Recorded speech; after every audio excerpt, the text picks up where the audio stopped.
আত্মনিয়োগ করুন।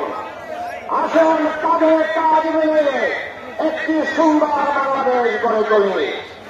আমরা আজকে অত্যন্ত দুঃখের সাথে লক্ষ্য করছি বর্তমান যে অন্তর্বর্তী জামাত ইসলামের নিবন্ধন ফিরিয়ে দিন, এরপরে আজাদ ইসলামকে মুক্ত করার ব্যবস্থা করুন। অনেক ফাঁসি আসামি মুক্তি হয়েছে, আপনারা মুক্তি জানে নাই। তারা আজকে পরিষ্কার সম্মেলন থেকে ঘোষণা করতে চাই, এনএস সরকারকে আমরা সহযোগ করছি, আরো করব, কিন্তু এমন কোন আচরণ করবেন না আপনাদের বিপক্ষে আমাদের কথা বলতে হয়। যদি জনগণের বিপক্ষে কথা বলে 24 ঘন্টার দেশ চালাতে পারবেন না। আজকের এই সম্মেলনে অংশগ্রহণ করার জন্য সম্মানের নেতৃত্ব ধন্যবাদ জানাচ্ছি। আমার কর্মী ভাইদেরকে আমি ধন্যবাদ জানাচ্ছি। আজকে এই সম্মেলন বাস্তবায়নের জন্য যারা সহযোগ করেছেন তাদেরকেও আমি ধন্যবাদ জানাচ্ছি। সর্বোপরি সাংবাদিক বন্ধুগণ যারা আজকে এই সম্মেলনকে সুন্দর এবং সার্থক করার জন্য আমাদেরকে সহযোগ করছেন, সবাইকে ধন্যবাদ জানিয়ে আজকে এই সম্মেলনের সফলতা কামনা করে আমি আমার বক্তব্য শেষ করছি। আল্লাহ হাফেজ। বাংলাদেশ জিন্দাবাদ, বাংলাদেশ জিন্দাবাদ,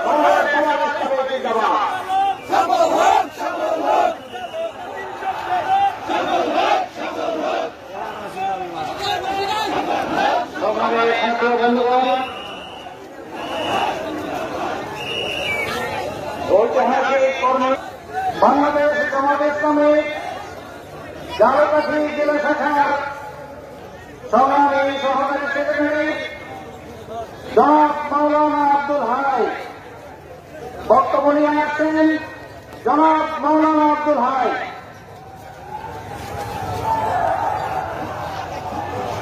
أعوذ بالله من الشيطان الرجيم بسم الله الرحمن الرحيم বাংলাদেশ জামাত ইসলামী ঝালকাঠি জেলা শাখা কর্তৃক আয়োজিত আজকের ঐতিহাসিক ঝালকাঠি বিভিন্ন প্রান্ত থেকে আগত কর্মী ভাইয়ের আসসালামু আলাইকুম ওয়া রাহমাতুল্লাহি ওয়া বারাকাতুহু। আপনারা জানেন পৃথিবীতে বিভিন্ন রাষ্ট্র একবার স্বাধীন হয়, চোখের বিষয় সত্য আমাদের বাংলাদেশ এখন পর্যন্ত 3বার স্বাধীনতা লাভ করেছে। শান্তি অন্বেষণে ব্রিটিশদের থেকে 47 সালে স্বাধীনতা লাভ করেছে, দেশের মানুষ শান্তি পায়নি। আবার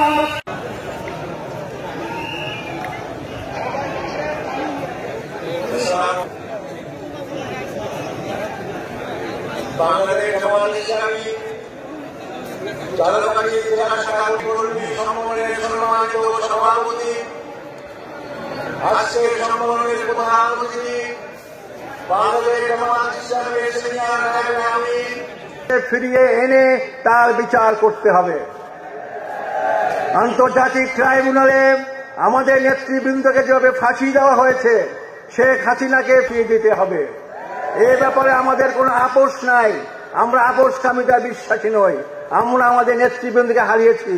এই শেখ হাসিনা ভারতের চক্রান্তে আমাদের নেতৃবৃন্দকে তার ফাঁসি দিয়ে হত্যা করেছে। আমরা ফাঁসির বিচার চাই। আয়না ঘরে বন্দিশালায় যারা জীবন অতিবাহিত করেছে তাদের বিচার চাই। আমরা বিচার চাই। আজকে বাংলাদেশ জামাত ইসলামী বাংলাদেশের জমিনে একটি মজলুম সংগঠনের নাম বরণ করেছে। এখনো বাংলাদেশ জামাত ইসলামীর সাবেক ভারপ্রাপ্ত সেক্রেটারি জনাব এটিএম আজহার ইসলাম সাহেব ধুকে আজকে কারাগারে। নির্বাচনে বাংলাদেশ জামাত ইসলামী ইনশাআল্লাহ অংশগ্রহণ করবে। বাংলাদেশে সম্মানিত ভাইরা, কথাকে আমি দীর্ঘায়িত করবো না। আমি আপনাদের দাবি দাওয়াগুলো পরিপূর্ণ না হবে ততক্ষণ আমার আন্দোলন সংগ্রাম চলবে ইনশাআল্লাহ। আমি আপনাদেরকে ধন্যবাদ জানিয়ে আমার কথা শেষ। মাওলানা হেমায়েতুদ্দিন বক্তব্য রাখছেন। জনাব মাওলানা হেমায়েতুদ্দিন।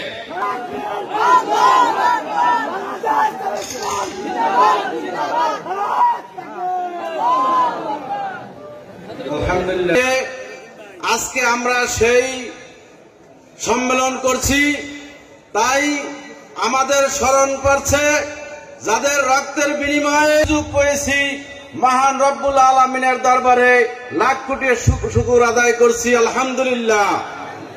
সম্মানিত ভাইরা, আজকে বাংলাদেশের মানুষ আগামী বাংলাদেশকে ইসলামী বাংলাদেশে তাদের মনের আশা পূরণ করার সুযোগ করে দিব ইনশাআল্লাহ।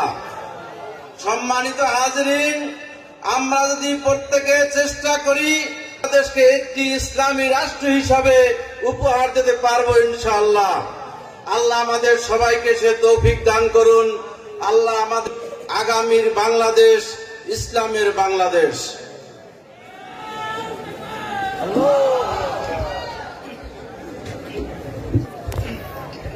প্রিয় সাথী বন্ধুগণ, আজকের সম্মেলনে বাংলাদেশ জামাত ইসলামী এখন বক্তব্য রাখবেন বাংলাদেশ জামাত ইসলামী সভাপতি, বরিশাল বিএম বিশ্ববিদ্যালয় কলেজের সাবেক এজিএস, গণমানুষের নেতা জননেতা শেখ নিয়ামুল করিম। প্রিয় সাথী বন্ধুগণ, আমরা দেখতে পাচ্ছি একটি বিশাল মিছিল সম্মেলন